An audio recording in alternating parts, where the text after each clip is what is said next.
Welcome to How Preschool Teachers Do It. This is Allison Kentos. I am an early childhood educator. And this is Cindy Tarabush. I am an early childhood consultant. This podcast is for parents and early childhood professionals. Let our experience and research-based knowledge become your guide. Today we're going to talk about something that often makes adults uncomfortable. I think there are certain things that adults just become really uncomfortable with, and then they don't handle well because of their own discomfort. And one of those things is children's fears. And I know, Allison, you were really anxious to record this one and to talk about it. Yes, because I was at the park yesterday with my dog, and if you've ever met my dog, you would know that he's not a very big or ferocious looking dog. He's the friendliest little puppy you've ever seen.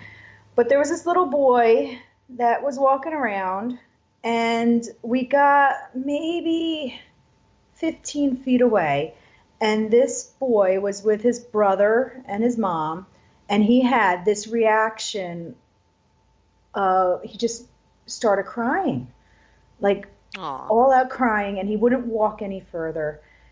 And I I understand. I'm not a dog person either. Go ahead. Yeah. Okay. And I had this, like, do I keep going? Like, or do I stop? You know? And then, but the mom was like, no, like kind of giving me, like, without the kid looking, kind of waving me on, like, no, keep coming, you know, because she, I think, is trying to get him over the fear. And I think that's why she brought him to the park, because the park is a place where there's a lot of dogs there, you know? Maybe. And so we walked by, and the brother was kind of laughing at the boy, and I felt bad. But then, you know, and I stopped, and the mom stopped, and I said, he's friendly if you want to pet him, you know. And the boy's like, I don't want to pet him, I don't want to pet him. And I was like, it's okay, you don't have to. And the mom's like, it's okay, maybe next time you'll want to pet, now that you know that the dog and the mom are friendly, she said. I said, okay, I wonder if the child ever had a bad experience with a dog. I'm wondering that too, because then I said, okay, maybe next time. And then we walked by, and I had like this, like, wow, that's like, because, you know, some people at the park like push their kids away because they're afraid. And this one was like, no, keep coming. And when we walked by, she didn't tell her child not to be afraid. No. Well, that's good. Yeah, because most of them will be like, oh, you're so silly. Don't be silly. It's just a dog, you know. And she wasn't like that at all. And I thought that was like a really good way of handling it. You know what? They're not being silly. They're scared. It's their fear. I mean, just like there's some adults that have fears, and there are some fears that they are irrational sometimes, these fears. And you don't know why you're afraid of heights, or you're afraid of flying, or you're afraid of whatever it may be. But I think the important thing is that the fear is acknowledged, and fear is a normal human emotion. Fear actually protects us from harm. That's the sort of the purpose of that emotion, is to have us on alert because there could be harm. And when we look at children and we say that's silly, we invalidate them because they are afraid. Yeah. And when we look at children when they're afraid and say, don't be afraid, you're simply too late. They're already scared. We have to just help them cope with that emotion. Right. And this is just another emotion. We've had a previous podcast about acknowledging children's emotions. And this is another emotion that you need to acknowledge, and you need to talk with your child about. Instead of saying, oh, don't be silly, or there's nothing to be afraid of, or there's no monsters under your bed, that's just silly. You know, you're making things up. Right. Because that's not helping. No, what I like to say to kids when they're scared is I'll look at them and say, I know you're scared. It's okay to be scared. How can I help you be brave? Right. Yeah. Right? How can we get through this right now? Right. How can I help you be brave? Mm-hmm. Yeah. And I think most kids know brave because of the TV shows they watch or the video games they see. You know, I think they understand brave. But, you know, or how can I help you do it, or whatever you think. And I think that it's an important thing that we offer help rather than ridicule. Right. I think, like, if you're trying to get your child over a fear, which you might never get your child over certain fears. Oh, listen, I have fears that come from my childhood. Yeah. That I've never gotten over. You know, I'm kind of known for being afraid of goats. Did you know that? Goats? Goats. I'm terrified of goats. Yeah, I but had when did you come in contact with a goat? When I That was you a kid, we went to a place that shall remain nameless, okay? where there was like one of those giant petting zoos, but you would walk in and there were goats everywhere. Really? And yeah, there were goats. You just sort of were walking among the goats. And my parents had bought my sister and me these souvenir hats that had feathers on them. And one of the goats really wanted my hat and was going after the feather and chased me. They thought you were a bird or I something. don't, But that is I hope scary. my mother's listening to this right now. I thought I was a bird, Mom. You're a bird. Who's trying to get you? That was quite a Yeah. hat. But see but that it's like that it stayed fear, with me, and no matter. And I'll tell you what, right? adults tease me about this still. When they find out that I'm terrified of goats, I can't tell you how many people have put those screaming, singing So goat videos on my Facebook so page. oh my God. Like, No goat yoga for you. no, my gosh, I can't First even off, I don't imagine. understand why people are doing goat yoga, but like, I don't hey, know. but If that's you a like thing. it, enjoy it. But I'm not Enjoy going it, into but your hey, goat yoga. not for Cindy. I'm not. Not No. And that fear has stayed with me. And so as an right. adult, But when people tease me about it, like I can take that. And I kind yeah, of, because I have learned through the course of my life that being afraid is part of the human condition. And that's the thing I'm afraid of. yeah, There are other things I'm not afraid of right. that other people are. And your children are going to have fears. And the children that you work with, if you are an early childhood professional, some of them are going to have fears. And when we look at them and say there's nothing to be afraid of, we are wrong. Right. You're wrong. Right? We're just wrong. That child is afraid. So obviously there's something to be afraid of. And what we need to do is help them get through it. I also don't think, I'm glad that mom in the park with you didn't grab the child and run from you, because I think that also feeds into the fear, don't you? Right. Yeah. Because she kind of like went off to the side a little bit because the boy was trying to push her to the side. She almost like, Mommy, you should be afraid. Like, look at this dog. You know, and she would, yeah, so they went to the side a little bit, but like not like, you know, too much. But yeah, she handled it really well because I think she was trying to get him over this fear instead of like playing into it of like, oh yeah, you should be afraid, or crossing the street, or like turning around, or because I think there's some people who will do that too. They're like, oh, you know, my son is afraid, so let me cross the street because there's a dog there. Yeah. And that's not helping either. So I think you have to go in between. I think you have to go in between. I think you shouldn't shove the child at the dog. When your child is afraid of something, don't shove them at it. Yeah. Or, you know, offer to help. I'll tell you what, I know somebody who's afraid of heights, and we were doing a sightseeing thing. And we were going to go into, you know, one of those like observation things where they take you up real high in a building to like look at the city and stuff.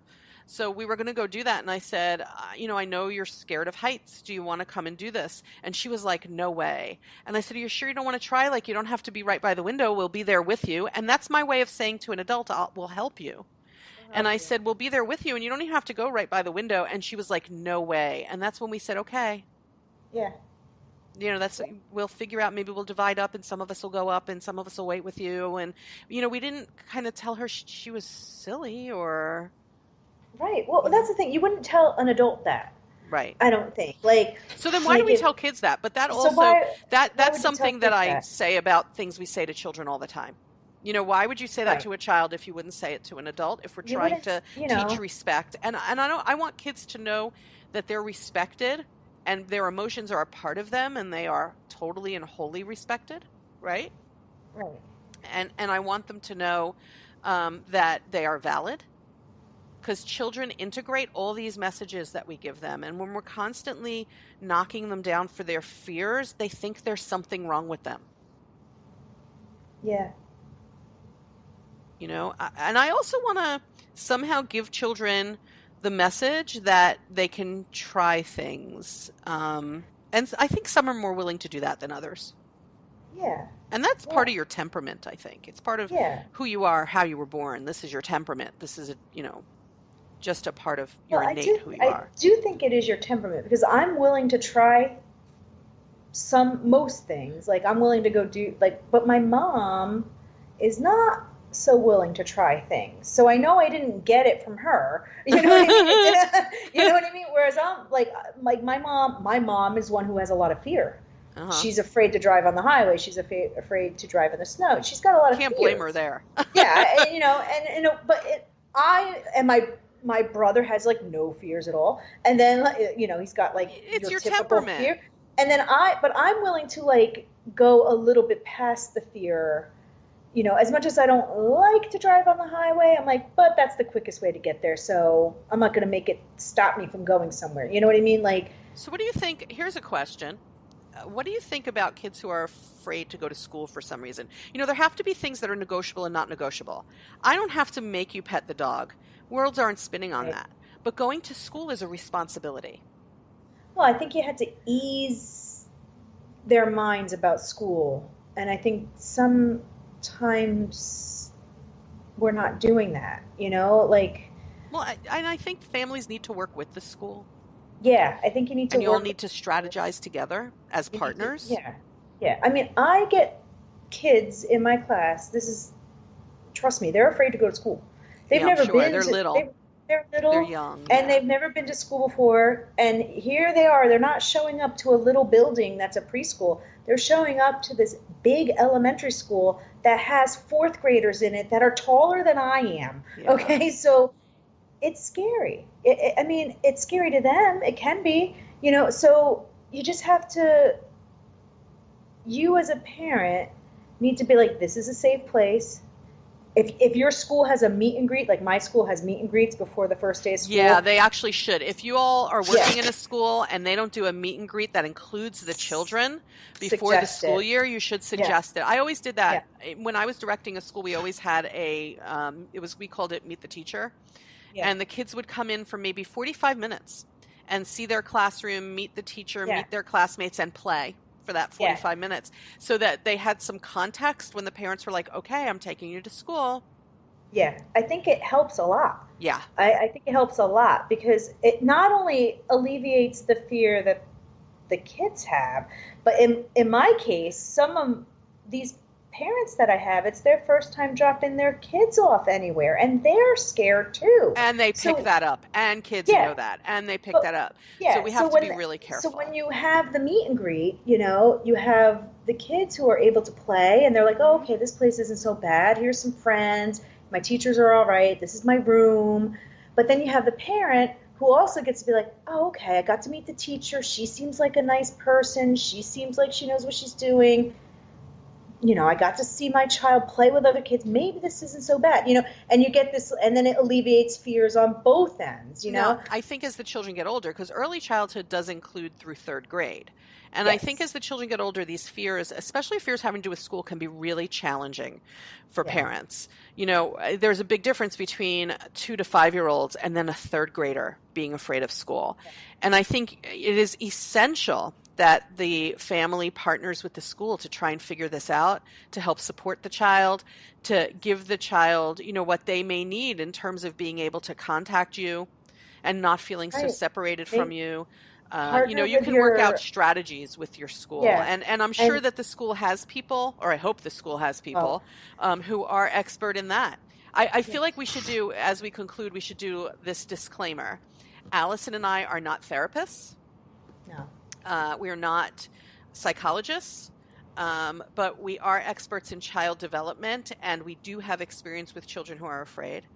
And I think that it's important, if you feel like this is a pervasive issue, that these fears have gone past something that you as a parent or teacher can negotiate, that you seek the expert of people who have studied psychiatry or psychology yes, and children's behavior. So Allison and I know a lot about children's behavior, but again, I would never bill myself as a social worker or therapist or anything like that. I don't have that background. no, So just know that you are not alone if you're struggling with your children's fears. There are people out there who can help you, and we need to alleviate the stigma of going to those people.